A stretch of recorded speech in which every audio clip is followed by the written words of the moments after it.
Chapter 28 Odds and Ends "I've been reading obituary notices," said Miss Cornelia, laying down the Daily Enterprise and taking up her sewing. The harbor was lying black and sullen under a dour November sky.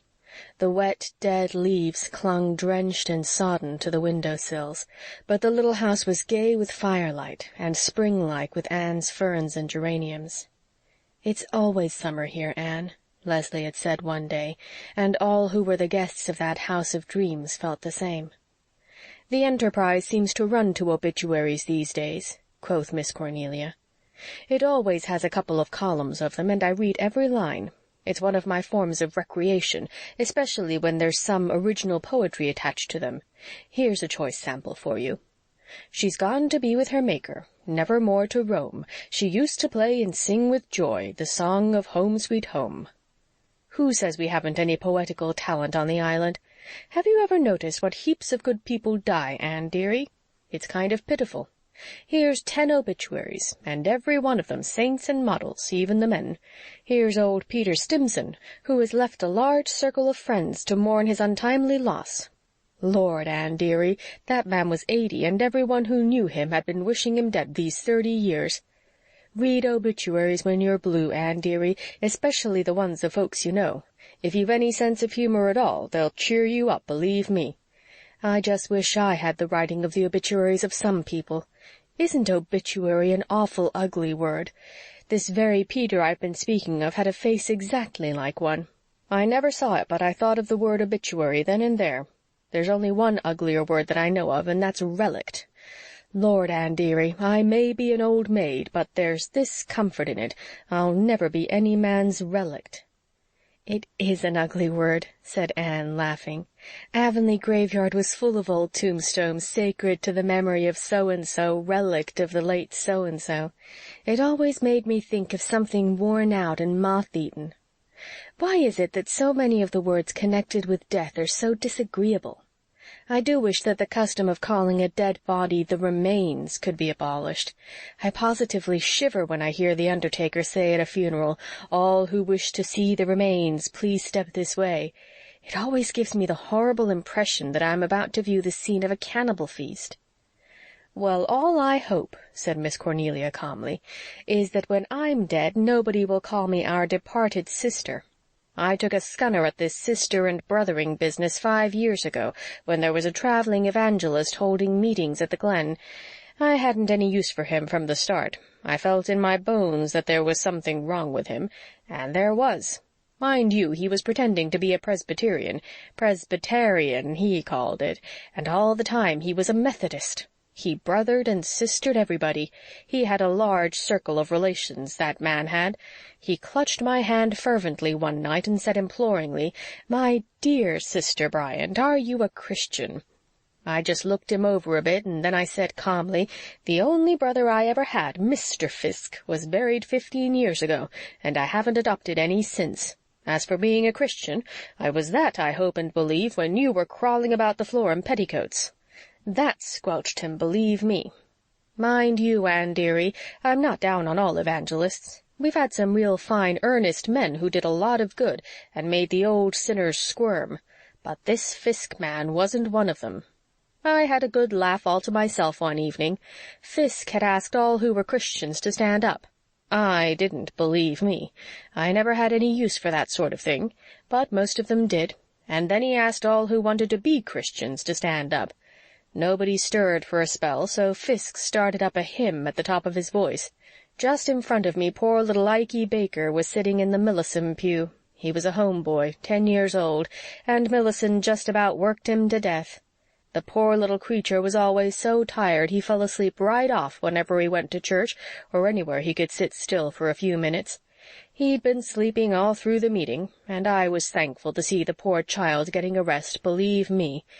Well, when Fiske's voice went soaring skyward and the rest joined in, poor Ikey wakened with a start.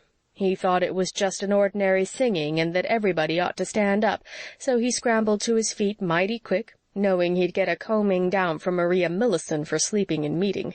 Fiske saw him, stopped, and shouted, "Another soul saved! Glory, hallelujah!" and there was poor frightened Ikey, only half awake and yawning, never thinking about his soul at all. Poor child, he never had time to think of anything but his tired, overworked little body. Leslie went one night, and the Fiske man got right after her. Oh, he was especially anxious about the souls of the nice-looking girls, believe me, and he hurt her feelings, so she never went again. And then he prayed every night after that, right in public, that the Lord would soften her hard heart. Finally I went to Mr. Levitt, our minister then, and told him if he didn't make Fiske stop, that I'd just rise up the next night and throw my hymn-book at him when he mentioned that beautiful but unrepentant young woman. I'd have done it, too, believe me. Mr. Levitt did put a stop to it, but Fiske kept on with his meetings until Charlie Douglas put an end to his career in the Glen. Mrs. Charlie had been out in California all winter. She'd been real melancholy in the fall. Religious melancholy, it ran in her family. Her father worried so much over believing that he had committed the unpardonable sin that he died in the asylum. So when Rose Douglas got that way, Charlie packed her off to visit her sister in Los Angeles. She got perfectly well and came home just when the Fiske revival was in full swing. She stepped off the train at the Glen, real smiling and chipper, and the first thing she saw staring her in the face on the black gable end of the freight shed was the question, in big white letters 2 feet high, "Whither goest thou, to heaven or hell?"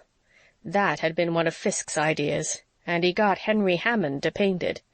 Rose just gave a shriek and fainted, and when they got her home she was worse than ever.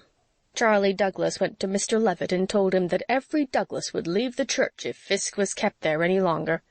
Mr. Levitt had to give in, for the Douglases paid half his salary, so Fiske departed, and we had to depend on our Bibles once more for instructions on how to get to heaven. After he was gone, Mr. Levitt found out he was just a masquerading Methodist, and he felt pretty sick, believe me. Mr. Levitt fell short in some ways, but he was a good, sound Presbyterian. "By the way, I had a letter from Mr. Ford yesterday," said Anne. "He asked me to remember him kindly to you." "I don't want his remembrances," said Miss Cornelia curtly. "Why?" said Anne in astonishment. "I thought you liked him." "Well, so I did in a kind of way, but I'll never forgive him for what he done to Leslie.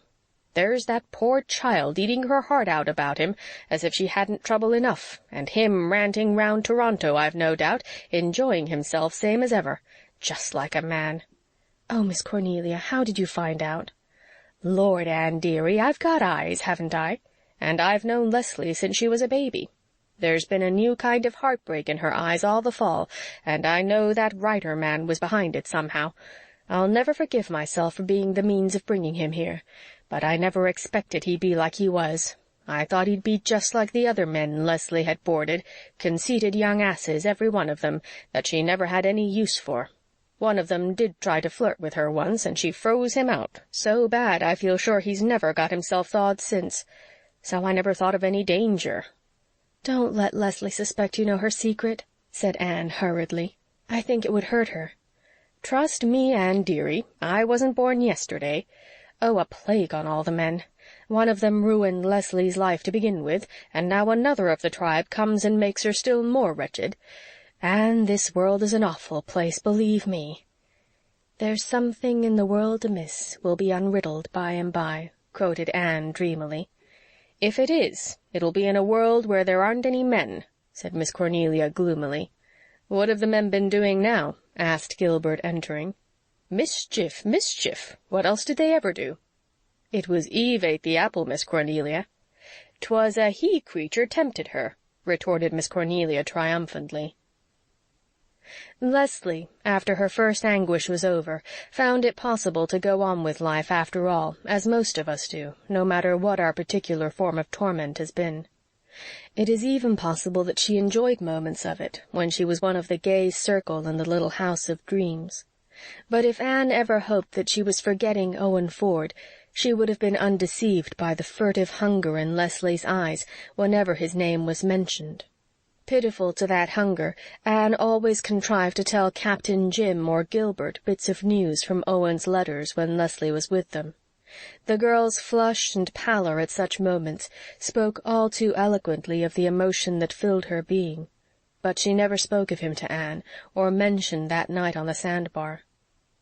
One day her old dog died, and she grieved bitterly over him. "He's been my friend so long," she said sorrowfully to Anne. "He was Dick's old dog, you know. Dick had him for a year or so before we were married. He left him with me when he sailed on the Four Sisters. Carlo got very fond of me, and his dog-love helped me through that first dreadful year after Mother died, when I was alone.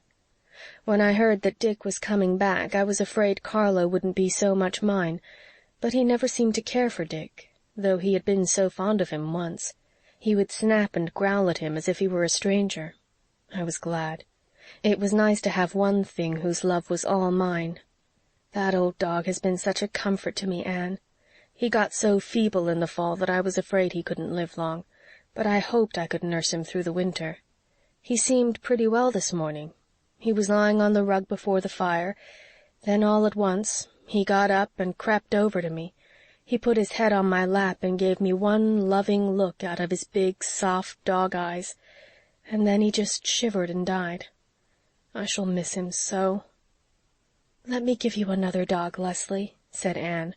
"I'm getting a lovely Gordon setter for a Christmas present for Gilbert. Let me give you one, too." Leslie shook her head. "Not just now, thank you, Anne.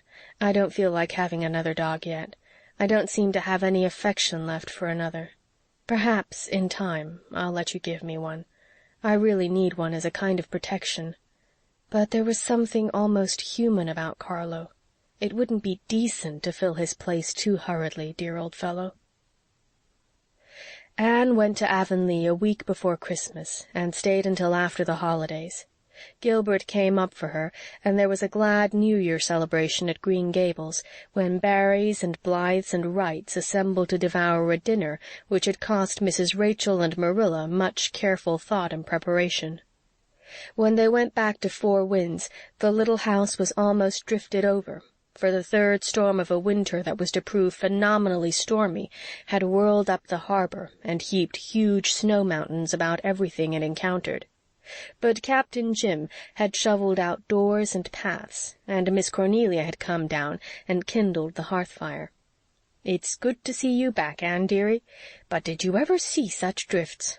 You can't see the Moore place at all unless you go upstairs. Leslie'll be so glad you're back. She's almost buried alive over there.